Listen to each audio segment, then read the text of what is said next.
माननीय नरेंद्रभाई मोदी साहेब ने विनंती करूं कि ग्लोबल पाटीदार बिजनेस समिट और एक्जिबिशन नो रिमोट कंट्रोल थी उद्घाटन करे।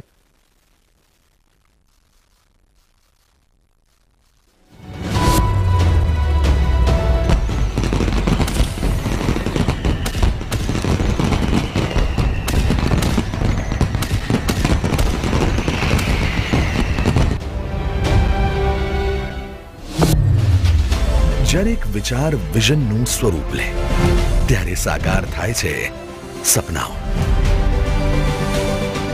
સરદાર પટેલે પણ કંઈક આવું જ સપનું જોયું હતું ભારત માટે। સમાજ નિર્માણથી રાષ્ટ્ર નિર્માણના આવા જ લક્ષ્ય સાથે બીજ રોપાયું હતું સરદાર ધામનું। અને સરદાર ધામ મિશન અને વિઝન 2026 અંતર્ગત સમાજના સર્વગ્રાહી વિકાસ માટે 5 લક્ષ્ય બિંદુઓ નક્કી કર્યા, જ્યાં એક તરફ પાટીદાર સમાજના યુવાન બાળકોના ભણતર, ગણતર અને ભવિષ્ય ઘડતર માટે શ્રેષ્ઠ સુવિધાઓ અને અદ્વિતીય આયોજનોને આકાર આપવામાં આવ્યો અને નિર્માણ પામ્યું સરદાર ધામ અજોડ ભવન। ત્યાં બીજી તરફ ગુજરાતના તત્કાલીન મુખ્યમંત્રી અને વડાપ્રધાન શ્રી નરેન્દ્રભાઈ મોદીએ આપેલા વાઇબ્રન્ટ ગુજરાતના વિચારને आर्थिक विकास न भागरूपे सरदार धामे नवी दिशा में लई जवानुं नक्की कर्युं। वाइब्रेंट गुजरात समिट के जरिए जो शुरुआत कभी गुजरात ने की थी, ग्लोबल पाटीदार बिजनेस समिट उन लक्ष्यों को आगे बढ़ाएगी। पाटीदार समाज की तो पहचान ही रही है, ये जहां कहीं भी जाते हैं वहां के व्यापार को नई पहचान दे देते हैं। आपका ये हुनर अब गुजरात और देश में ही नहीं पूरी दुनिया में पहचाना जाने लगा है। लेकिन पाटीदार समाज की एक और भी बड़ी खूबी है, ये कहीं भी रहे भारत का हित आपके लिए सर्वोपरि रहता है।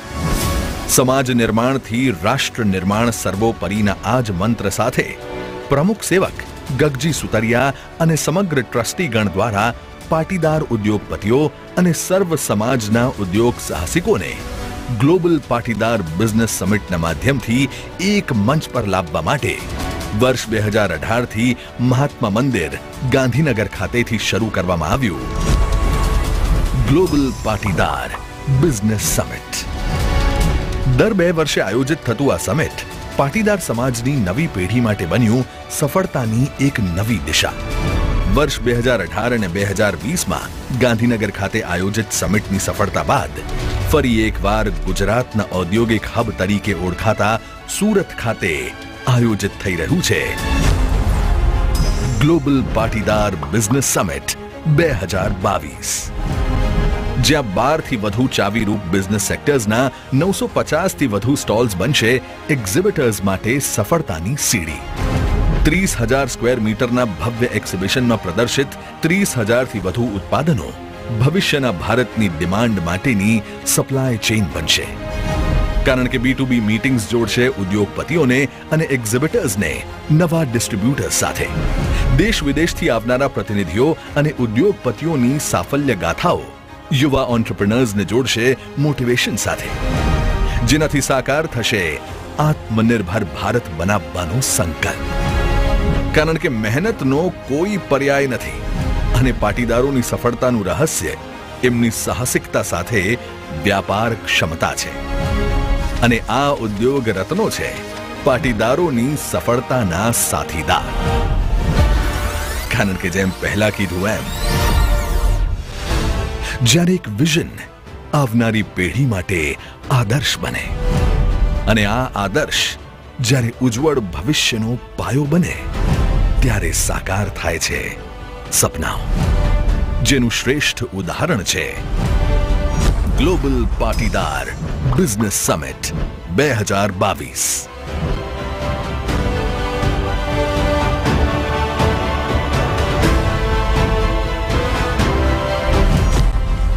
जय सरदार, जय हिंद।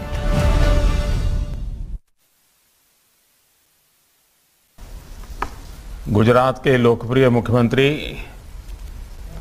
श्री भूपेंद्र भाई पटेल केंद्रीय मंत्रिमंडल के मेरे सहयोगी मनसुख भाई, पुरुषोत्तम रूपाला, अनुप्रिया जी, गुजरात भाजपा के अध्यक्ष CR पाटिल, सरदार धाम के प्रमुख सेवक श्री जगजीभाई सुतरिया, पाटीदार समाज के सभी वरिष्ठ जन, देश विदेश से आए सभी अतिथिगण, उद्योग जगत के साथी, देवी और सज्जनों।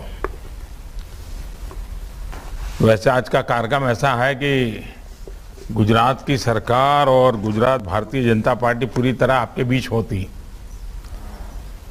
लेकिन आज एक कार्यक्रम का क्लैश हो गया। हमारे राष्ट्रीय अध्यक्ष भी आज अहमदाबाद में हैं, तो उनका भी एक बहुत बड़ा कार्यक्रम सभी सांसदों, विधायक और मंत्रियों के साथ है। तो मैंने कहा चलिए मैं जा रहा हूं मैं सवाल लूंगा तो वो सब दुविधा में थे, लेकिन मैंने उनसे कहा कि मैं जाऊंगा, आप चिंता मत कीजिए, आप अपना कार्यक्रम करते रहिए। मुझे खुशी हुई, बहुत सारे परिचित चेहरे मैं मेरे सामने देख रहा हूं। हम सब जानते हैं कि दुनिया के सबसे तेजी से विकसित हो रहे शहरों में एक शहर सूरत है, और आप सब आज सूरत में बैठ करके नए संकल्प ले रहे हैं। आप सबका बहुत बहुत अभिनंदन।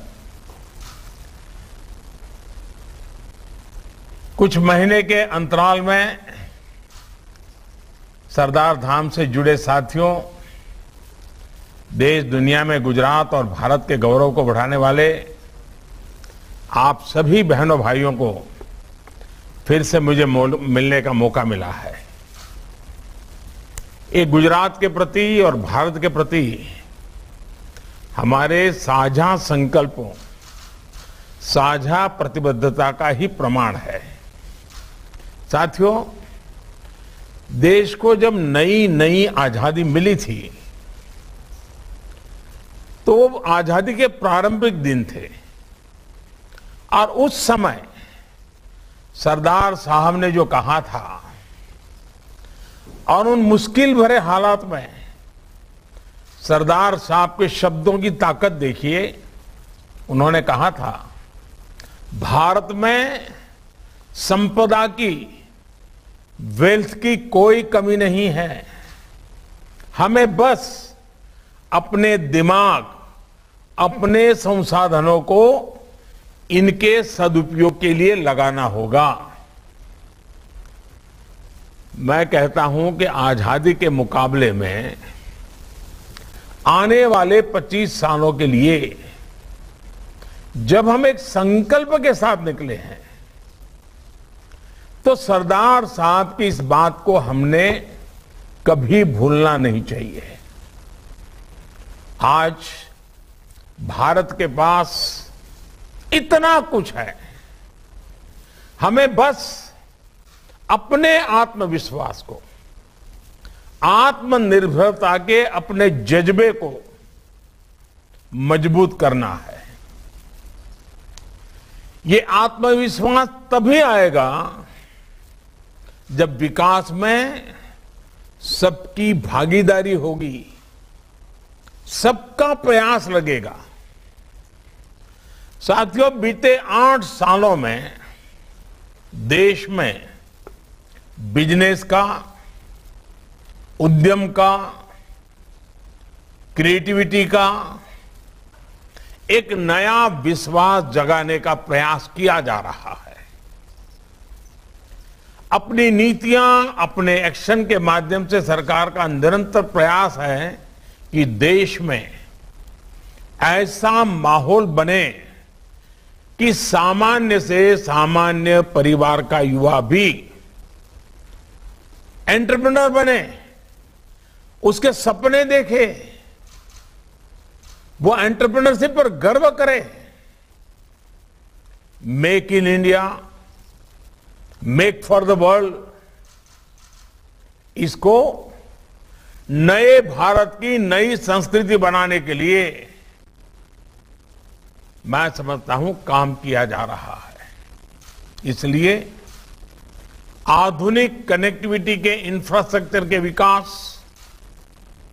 नए शहरों के निर्माण, पुराने शहरों में स्मार्ट सुविधाएं विकसित करने, नियमों, कायदों, दस्तावेजों, कंप्लायंसेस के बोझ से देश को मुक्त करने और इनोवेशन की, आइडिया की हैंड होल्डिंग, ऐसे सभी कामों पर एक साथ काम किया जा रहा है।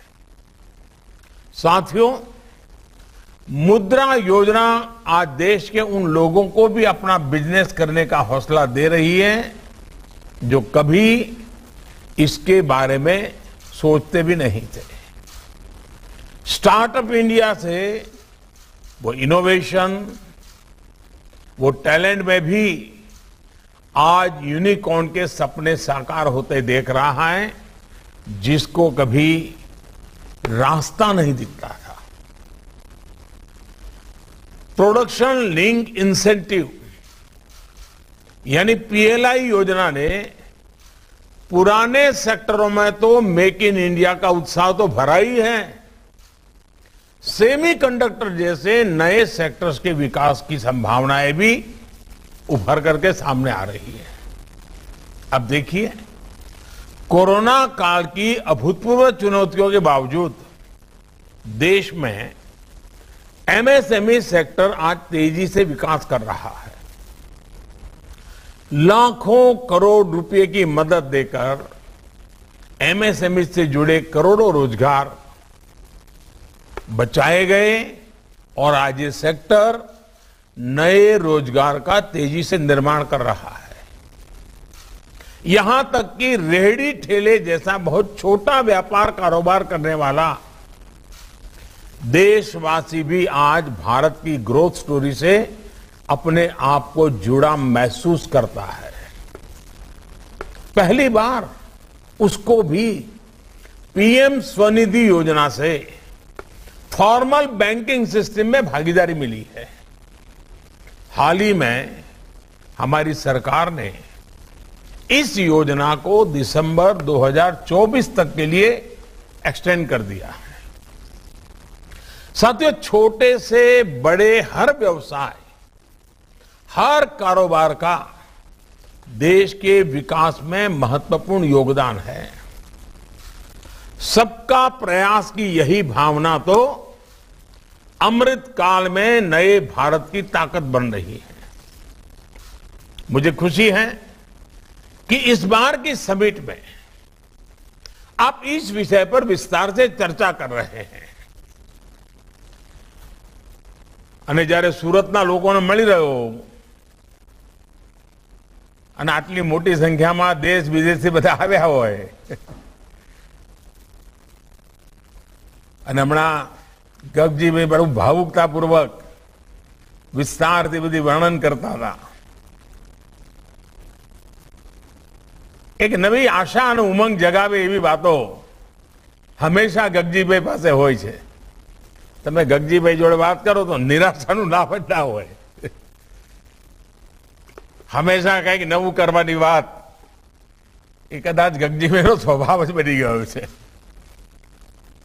અને સમાજ માટે કરવાનું, જાત ઘસીને કરવાનું અને એના જ કારણે આ બધા કામો સફળ થતા હોય છે।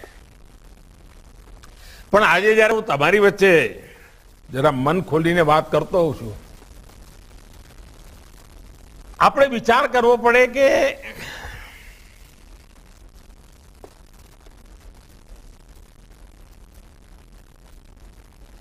માત્ર જમીનો લેવી અને વેચવી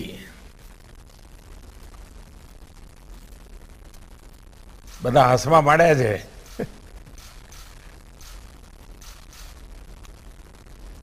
કોઈ એ કામ કરે મને વાંધો નથી, પણ એ જ કરવાનું છે। પછી મોટી મોટી યોજનાઓ અને મોટી મોટી સ્કીમો ને પછી આટલા ફ્લેટ બનાવીશું ને આટલા બંગલા બનાવીશું ને ચલો એ પણ એક કામ છે. હીરાની દુનિયામાં તો આપણે હીરા બનાવી ગયા, પણ હું આજે કંઈક જુદા ક્ષેત્રોમાં તમને લઈ જવા માંગુ છું. અને મને ખાતરી છે કે ગગજીભાઈ મને બરાબર સમજે છે, એટલે ગગજીભાઈ બરાબર પકડશે. ભલે આપણે આ સમિટ દર 2 વર્ષે કરતા હોઈએ, પણ મારું એક સૂચન છે ગગજીભાઈ કે એક 10-15 ગ્રુપ બનાવો સમાજના, અને એમાં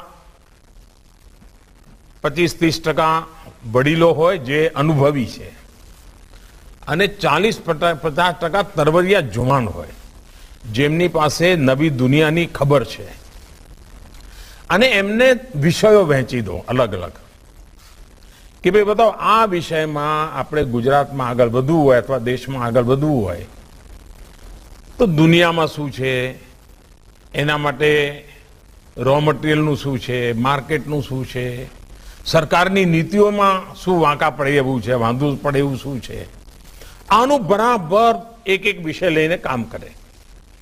અને સરકારને પણ આજે તમારું નાનું ગ્રુપ હોય એમ્પાવર ગ્રુપ, એ સરકારને નીતિઓ બનાવવા માટે થઈને ડોક્યુમેન્ટેશન કરાય, ચીજો આપે, એને કે સાહેબ આમાં આપણે આગળ વધવું હોય તો અત્યારની તમારી આ નીતિઓ અને કાયદામાં ઉણપ છે, એનો વિચાર થાય. પછી એક સરસ ડોક્યુમેન્ટ તૈયાર કરે બેન્કિંગ માટે કે ભાઈ બેન્કિંગ આ બધી બાબતમાં આગળ આવતી નથી. હવે મને ખબર છે અમારે ત્યાં દર અઠવાડિયે તમારા ડાયમંડ વાળા એક ફરિયાદ કરે છે, બેંકો વાળાએ અમને નામું નક્કી લાગ્યું છે કંઈક કરો અમારું. તો નીતિઓમાં ક્યાં ભૂલ છે, કેમ પ્રાયોરિટીના પ્રશ્નો ઊભા થાય છે. એવી રીતે ફિનટેક આખો કારોબાર, ફાઇનાન્સની દુનિયામાં ટેકનોલોજી, આવા અલગ અલગ વિષયો આપણે નક્કી કરીએ કે ભાઈ આ વખતે 10 વિષયો કરવા છે, અને 10 વિષયોમાં પછી એમાં બહારના એક્સપર્ટ પણ લઈએ, એકેડેમિશિયન્સ લઈએ, અને કોઈ પણ ચીજ ગ્લોબલ સ્ટાન્ડર્ડનો જ વિચાર કરવા, એનાથી નીચે વચવાનું નહીં. અને હું આપને વિશ્વાસ આપું છું કે તમારા આ ગ્રુપ આ પ્રકારના આખા ડોક્યુમેન્ટેશન કરીને જો મારો સમય માગશે તો હું વારાફરતી એમને સમય આપીશ, એમના પ્રેઝન્ટેશન જોઈશ, સરકારના લોકોને પણ બેસાડી સાથે, બીજા વિભાગોના, અને આપણે સાથે મળીને નીતિઓ બદલવાની હોય. ઇવન યુનિવર્સિટીમાં કોર્સીસ બદલવાની જરૂર પડે. ઘણીવાર કેટલાક વિષય એવા હોય કે આપણને યુનિવર્સિટીમાં ભણાવવામાં ભાઈ આ હવે જમાનો જતો રહ્યો, હવે આ ભણાવવું પડે. સ્કિલ ડેવલપમેન્ટમાં બદલ કરવો હોય તો એમાં વિચાર કરાય. તો એક તો આના ઉપર આપણી ટીમ કંઈ કામ કરી શકે કે. બીજું એક મને લાગે છે કે ભારત સરકારે જે નેશનલ એજ્યુકેશન પોલિસી લાવી છે, NEP, હિન્દુસ્તાનમાં શિક્ષણ નીતિ આટલો બધો આવકાર પામે, એનું આટલું બધું ગૌરવ થાય, એ પોતે જ એક મોટી ઘટના છે. હિન્દુસ્તાનમાં ગમે તે રાજનીતિક વિચારધારાના લોકો હોય, ગમે તે એકેડેમિક દુનિયાના લોકો હોય, બધાએ એને ગૌરવપૂર્વક સ્વીકાર કર્યો છે. તમારે ત્યાં પણ એક ટીમ બનાવો, કારણ કે મેં જોયું છે કે શિક્ષણમાં પણ આપણા સમાજના લોકો ઘણું કરી રહ્યા છે, પણ આ નેશનલ એજ્યુકેશન પોલિસીનો સ્ટડી કરીને આપણા સમાજના લોકો જે એકેડેમિકમાં રહ્યા છે, અને ગુજરાતના બાકી લોકો પણ, આપણા ગુજરાત અથવા આપણે જે દિશામાં જવા માંગીએ છીએ હિન્દુસ્તાનના કોઈ પણ ખૂણામાં, એમાં આપણે આ નેશનલ એજ્યુકેશન પોલિસીનો 100% લાભ લેવા માટે આપણે આપણી વ્યવસ્થાઓમાં, નીતિ નિર્ધારણમાં શું બદલ કરી શકીએ, આ એક બીજું કામ. ત્રીજું મારે સાથીઓ આપને કહેવું છે, અહીં મારી સામે બધા જે લોકો છો ને, 99% ખેડૂતના દીકરા છો. હવે તમે સુરતમાં કરોડો રૂપિયામાં રમતા હો, મને કઈ આનંદ થાય મારા માટે, પણ ભાઈ આપણી જળ જે છે ને, એ તો આપણું ખેતર જ છે, ખેતી જ છે, આપણા વડવાઓનું જે તપ છે ને એ જ છે. હવે મને કહો કે આપણે આટલા બધા આગળ વધ્યા, આપણી ખેતી આગળ વધી, આપણા ખેતીના ક્ષેત્રમાં ઇન્વેસ્ટમેન્ટ આવે છે. લગભગ જમીન પર બિલ્ડર આવે ને મોટી ઇમારત બનાવી દે, કમાણી થાય એ વાત જુદી છે. સાચ અર્થમાં જ્યારે હવે નર્મદાનું પાણી ગુજરાતને ખૂણે ખૂણે પહોંચ્યું છે, ત્યારે હું ઈચ્છું કે ગુજરાતની ખેતી આધુનિક બનાવવા માટે એ પણ એક મોટો બિઝનેસ છે. તો માની ચાલો, દુનિયાનું પેટ ભરવાની તાકાત છે આપણામાં, પરંતુ આપણે આપણા સંસાધનોનો ઉપયોગ પૂરતો નથી કરતા. એકાદ બે ખેડૂતો પ્રગતિશીલ હોય, સારી રીતે કરતા હોય. મારી તમને વિનંતી છે કે ગુજરાતની જમીનોનો પૂર્વ અધ્યયન કરનારી એક ટીમ બનાવો. એગ્રીકલ્ચર યુનિવર્સિટી સાથે, એગ્રીકલ્ચર ડિપાર્ટમેન્ટ સાથે મળીને, અને તમે વિચાર કરો કે આજથી 25-50 વર્ષ પહેલા જે કોઈ દીર્ઘદ્રષ્ટા લોકો હતા, એમાં સરદાર સાહેબ પણ હતા, જો ગુજરાતમાં ડેરી ઉદ્યોગ વિકસ્યો ના હોત, પશુપાલન અને ડેરી જો ના હોત, તો દુષ્કાળગ્રસ્ત આપણું ગુજરાત રહેતું હતું. અને જો દૂધની દુનિયામાં આપણે ના પહોંચ્યા હોત, તો આપણા ગામડાની અને આપણા ખેડૂતોની દશા શું થઈ હોત ભાઈ? મૂલ્ય વૃદ્ધિ થઈ, આજે દુનિયામાં નામ થઈ ગયું અમૂલનું, અને આપણી બનાસ ડેરી હોય કે સાગર ડેરી હોય, તો કાઠિયાવાડમાં અને કચ્છમાં ડેરી આપણી ઊભી થઈ છે. પશુપાલન અને દૂધને એક મોટી તાકાત આ બધી વ્યવસ્થાઓથી મળી ગઈ. એવી તાકાત કૃષિ પેદાશોને મળી શકે. એગ્રો બેઝ ઇન્ડસ્ટ્રી, હું તમારી પાસે આશા ના કરું તો કોની પાસે કરું ભાઈ? જેમ હીરો ચમકાવી શકો ને ભાઈ, એમ મારા ખેડૂતની મહેનત અને એના પરસેવાને તમે ઓર ચમકાવી શકો એટલી તાકાત છે. અને તેથી ફૂડ પ્રોસેસિંગ ખૂબ મોટું ક્ષેત્ર છે. પૂરી દુનિયાની અંદર મોટા માર્કેટની સંભાવના છે. આપણે હજુ એમાં ઘણા પાછળ છીએ, કારણ પ્રાઇવેટ ઇન્વેસ્ટમેન્ટ ખેતીમાં આવી નથી રહ્યું. અને આપણો ખેડૂત, નાના ખેડૂતો છે મોટા ભાગના, આપણે ત્યાં 1 એકર 2 એકર જમીન હોય, પરંતુ જો મોટા પાયા પર તમારે ત્યાં પ્લાન કરીને આધુનિક ખેતી, ખેત ઉત્પાદન પણ ચીલા ચાલુ નહીં. હવે તમે વિચાર કરો કે તમે બધા ખેડૂતના દીકરા અરબો ખરબોમાં રમતા હો, અને મારા દેશને 80,000 કરોડ રૂપિયાનું ખાવાનું તેલ બહારથી લાવવું પડતું હોય, તો ભાઈ પછી હું તમારી પાસે કઈ આશા રાખું કે ના રાખું?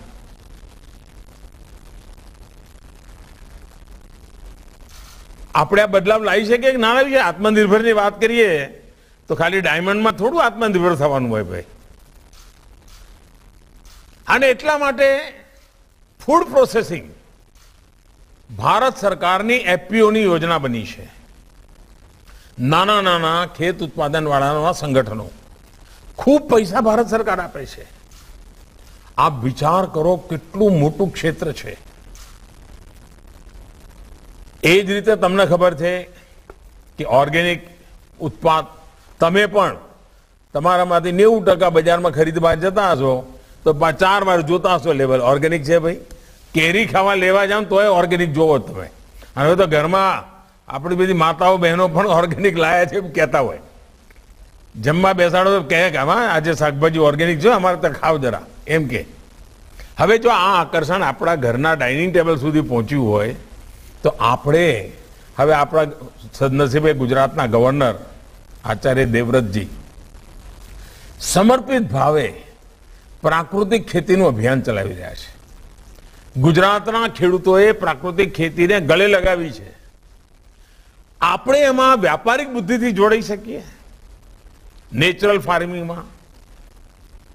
એ જ રીતે જેમ દૂધમાંથી બધી જુદી જુદી પ્રોડક્ટ અને ડેરી ઉદ્યોગ વિકસ્યો, એવી તાકાત ગોબરમાં છે.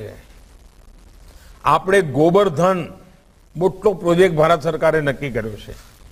તમે બધા ઉદ્યોગકારો, તમે જે જિલ્લામાંથી આવો છો, એ જિલ્લામાંથી જેમ ડેરીનું આખું મોડેલ છે, એવું ગોબરધનનું મોડેલ બનાવી શકો. અને એમાંથી ગેસ ઉત્પાદન થાય, ગેસનું ઇન્ડસ્ટ્રીમાં વેચાણ થાય અને એમાંથી પ્રાકૃતિક ખાતર તૈયાર થાય, એ પણ લોકોને જાય. આપણે ત્યાં ઉમરેઠમાં એક પ્રોજેક્ટ છે, હમણાં મેં મારે ત્યાં કાશીમાં, જ્યાં હું MP છું, ત્યાં બનાવ્યો છે. આપણે ત્યાં બનાસ ડેરી એ સરસ બનાવ્યું છે.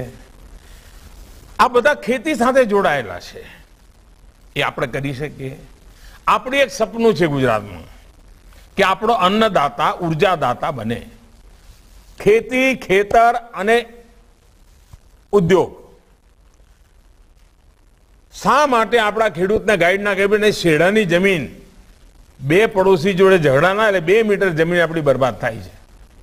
ઓલો એ વાડ કરે ને આ એ વાડ કરે, 2 મીટર જમીન બરબાદ થાય છે. એના ઉપર ખાલી સોલાર પેનલ લગાવીને આપણા ખેડૂતોને અન્નદાતા, ઉર્જાદાતા બી બની શકે, આપણું ગામડું સમૃદ્ધ થઈ શકે. ગુજરાત સરકારે નીતિ બનાવેલી છે, ખેડૂતો વીજળી ઉત્પાદન કરે તો એને ખરીદવાની નીતિ બનાવેલી છે. પણ આમાં તમારે ઉદ્યોગ જગતના લોકોએ જોડાવવું પડે, આપણી યંગ જનરેશનને જોડાવવું પડે. હું એટલા માટે ગામ આધારિત અર્થકારણનું તમારી પર આગ્રહ રાખું છું, કારણ કે ઘણીવાર આપણને મોટું મોટું તો સરસ દેખાય છે, પરંતુ પાયાના કામ માટે તમે અમારી મદદ કરી શકો. અને હું 100% કહું છું કે તમે કરી શકો. એ જ રીતે એક સેવાનું કામ, આ આઝાદીનો અમૃત મહોત્સવ છે. એક સપનું આપણે જોયું છે. પહેલાના જમાનામાં આપણને ખબર છે કે કોઈ મોટી ઘટના બની હોય, કોઈ મોટો વિજય થયો હોય તો ગામમાં વિજય સ્તંભ લગાવ્યો હોય, કોઈ ગામની અંદર બહુ મોટી ઘટના બની હોય તો ગામનો ગેટ બનાવ્યો હોય. આ તો આપણે ઇતિહાસમાં જોતા આવ્યા છીએ. આઝાદીના 75 વર્ષ થયા, એની યાદગીરીમાં આપણે શું કરી શકીએ જે આવનારી પેઢી યાદ રાખે? ભાઈ, આ ભારતના આઝાદીના 75 વર્ષ થયા તો આ કામ આપણા ગામમાં થયું. અને એટલા માટે એક નાનકડી વાત મેં કરી છે કે દરેક જિલ્લામાં 75 મોટા તળાવ બનાવી શકીએ. અમૃત સરોવર નામ મેં આપ્યું છે. એક જિલ્લામાં 75. આપ વિચાર કરો, એ પાણી આપણે સફળ થયા જ્યારે ગુજરાતની અંદર હું હતો અને ચેક ડેમની વાત કરી. મેં સુરતના બધા લોકોને વખતે જોડ્યા હતા અને તમે બધા એમાં મને મદદ પણ કરી હતી. અને ગુજરાતમાં આપણે આખું ચેક ડેમનું માળખું બનાવ્યું અને આપણા પાણીના તળ ઉપર આવ્યા. પાણીના તળ ઉપર આવ્યા તો એની જમીનની પણ કિંમત ઉપર ગઈ. હવે આપણે આ એક જિલ્લામાં 75 તળાવ, અને તળાવ એટલે મામૂલી નહીં, પર્યટનનું કેન્દ્ર બની જાય, આકર્ષણનું કેન્દ્ર બની જાય. સાંજ પડે ગામના વડીલો ત્યાં જઈને બેસવાનું મન થાય એવા તળાવ. આઝાદીના અમૃત મહોત્સવ નિમિત્તે 75 તળાવ એક જિલ્લામાં, 5 જિલ્લા, 10 જિલ્લા, 15 જિલ્લા તમે દત્તક લઈ શકો. અને આ 15મી ઓગસ્ટ પહેલા કંઈક કરી બતાવી શકો. તમને થશે કે અમે તો અહીંયા કારખાના નાખવાની વાત કરતા હતા, મોદી સાહેબ તો પાછા જ્યાંથી આવ્યા હતા ત્યાં મોકલે છે. મૂળ એ જ તાકાતવાળું છે ભાઈ. આપણે આજે જે ફૂલા ફાલ્યા છીએ ને, એનું કાળ પેલી જડો આપણી મજબૂત હતી. એ જડો સુકાઈ ન જાય એને મજબૂત કરવા માટે આપણે કંઈક વિચાર કરી શકીએ. અને આમાં પણ ટેકનોલોજી છે, આમાં પણ આધુનિકતા છે, આની અંદર પણ દુનિયાના બજારને કબજે કરવાની તાકાત છે. ક્વોલિટી ખેત પેદાશો અને ફૂડ પ્રોસેસિંગ ખૂબ મોટી શક્તિ ધરાવે છે. એવું જ હમણાં મેં ગુજરાતમાં આયુર્વેદનું એક મોટી સમિટ મેં કરી. દુનિયામાં ભારતના આયુર્વેદની માંગ વધી રહી છે, કોરોના પછી વધી છે. મેં જોયું છે કે કેટલાક જવાનિયાઓ આયુર્વેદના ક્ષેત્રમાં સરસ સ્ટાર્ટઅપ ઉભા કર્યા છે. આપણે આખા ક્ષેત્રની અંદર પહોંચીને દુનિયામાં હોલિસ્ટિક હેલ્થકેરની જે ચર્ચા ચાલી છે એની અંદર આપણે નેતૃત્વ લઈ શકીએ. એટલા બધા ક્ષેત્રો છે સાથીઓ કે સાચ અર્થમાં સુરત કે અમદાવાદ કે વડોદરા કે ભાવનગર જેવા મોટા શહેરોની બહાર જઈને પણ આપણે એક નવું આર્થિક સામ્રાજ્ય ઊભું કરી શકીએ. અને હું તમને બધાને બીજી વિનંતી કરું છું કે હવે જે કરવું છે નક્કી કરીએ કે મોટા શહેરોમાં નથી કરવું. મને યાદ છે જ્યારે મેં જ્યોતિગ્રામ યોજના લાવ્યો 24 કલાક વીજળી. હવે તમારે ત્યાં ઘણી વાર અમારી વિરુદ્ધમાં બધા ઝંડા લઈને કેટલા છોકરાઓ નીકળે છે, એમને ખબર નહીં હોય કે પહેલા અંધારામાં કેમ દિવસો કાઢતા હતા. અત્યારે મુર્દાબાદ મુર્દાબાદ કઈ નીકળી પડતા હોય તમારા જ છોકરાઓ. એમને કહો કેવા દિવસો આપણે કાઢ્યા હતા અને ક્યાંથી નીકળ્યા. મને યાદ છે કે જ્યારે જ્યોતિગ્રામ યોજના આવી, 24 કલાક વીજળી મળવાનું શરૂ થયું, તો સુરતની અંદર હીરાની ઘંટી અને 25 લોકો એક નાનકડી ખોરડીમાં રહેતા હતા. એમને થયું હવે વીજળી મળે જ છે તો આપણે ભાવનગર જિલ્લામાં કે અમરેલી જિલ્લામાં જઈને ઘંટીઓ કેમ ના નાખીએ. અને મોટા ભાગના લોકોએ ગામડામાં જઈને ઘંટીઓ નાખી, ઘરનું પણ કામ કરે, ખેતી કરે, ઘરના મા બાપને હાચવે અને ઘરમાં નવરો પડે લીરા કસે. આવક થઈ કે ના થઈ, ફાયદો થયો કે ના થયો. આ બદલાવ જે આવ્યો, 24 કલાક વીજળી મળી અને ગુજરાતના ગામડામાં હીરાની ઘંટી લઈ ગયા. તમે જ બધા લઈ ગયા અને મારી સામે, મારી આંખો સામે બધું તમે આ કરેલું છે. અને હું એના માટે તમારા જેટલા વખાણ કરતો તો ઓછા હતા. એટલે આજે કહું છું કે હવે તમે નક્કી કરો કે ગુજરાતના જે મોટા 15-20 શહેરો છે ને એમાં નહીં, એના પછીનું જે શહેર છે એમાં કામ શરૂ કરવું છે. એક તો ઇન્વેસ્ટમેન્ટનો બચત થશે, જમીન સસ્તી મળશે, મકાન સસ્તા મળશે, માણસ સસ્તા મળશે અને ગુજરાત ફેલાશે, વિકાસનો દાયરો ફેલાશે. અને હવે સમય છે 25 કે 30 એવા નાના નાના શહેરો પકડીએ આપણે અને એને ધમધમતા કરીએ. આજથી 30 વર્ષ પહેલા સુરતમાં કોણ નામ દેતું હતું ભાઈ, આગળ જતું રહ્યું નહીં. આવી જ રીતે આ નાના નાના શહેરો મારે વિકસાવવા છે. એ શહેરોની બગલમાં જ નવા શહેરો બની શકશે. તો તમારી આ યોજનાની અંદર તમે આટલા બધા સમિટની અંદર લોકો મળ્યા છો, આ દિશામાં વિચાર કરી શકો તો મારા મનમાં લાંબા ગાળાની યોજનાઓ સાથેની સ્કીમ બનાવનારું એકેડેમિક વર્લ્ડ હોય, બિઝનેસ સર્કલ હોય, ફિનટેક વાળા હોય, એ મારી સાથે આવે, બેસે. હું ટાઈમ આપવા તૈયાર છું. કારણ મને ખબર છે, મને તમારામાં ભરોસો છે અને હું તમને કામ એટલા માટે સોંપું છું કે મને ખાતરી છે કે ભલે 8-10 કઈ તો 2 રહી જશે પણ 8 તમે જ કરશો, બીજું કોઈ કરવાનું નથી. એટલે જ તમને કહું છું ભાઈ, તમે જે દાડ કહેશો કે મોદી સાહેબ હવે નથી કરવાના તો હું બોલવાનું બંધ કરીશ. પણ તમે કરો છો હું કહેવાનો, તમે ના કરો ના કહું. અને તમારે સાંભળવું એટલા માટે પડે છે કે તમે કરો છો. મેં આજ સુધી તમને જેટલું કહ્યું બધું તમે કર્યું છે અને જયારે તમે કરતા જ હોય તો ભાઈ કહેવાનું મન પણ થાય. અને એટલે મારી અપેક્ષા છે દોસ્તો કે એક નવા વિશ્વાસ સાથે અને વૈશ્વિક, હવે આપણે નાનું કશું કરવું નથી ભાઈ, પાછળ વળી જોવું નથી. એક નવા તરને હું માનું છું કે આપણા જવાનીઓ, તમે એક સારું કામ કર્યું છે કે આપણા પરિવારના ત્રીજી પેઢી જે છે એ છોકરાઓ સરસ ભણવામાં પણ હવે જગેવા નહીં રહે છે. તમારે ત્યાં ઘણા ટાબરિયાઓ મને મળવા આવતા હોય છે, મને આનંદ થાય છે એમને મળવું તો. તદ્દન નવા વિચારો લઈને આવે છે, નવું કરવાના મૂળ સાથે આવે છે. શિક્ષણમાં પણ નવું શીખવાની વૃત્તિવાળા બાળકો છે. આ મોટી એસેટ છે આપણી. એને ધ્યાનમાં રાખીને આ સમિટને આપણે આગળ લઈ જઈએ તો 2 વર્ષે ભલે મોટી સમિટ કરીએ પણ દર વચ્ચેનું જે 1 વર્ષ હોય એમાં પેલા જે ગ્રુપ બનાયા હોય એની વચ્ચે વિચાર કરીને આપણે આગળ વધીએ અને 8 કે 10 ચીજો પકડીએ, એમાં છાઈ જવું છે. પછી 2 વર્ષ પછી બીજી 10 ચીજો પકડીશું.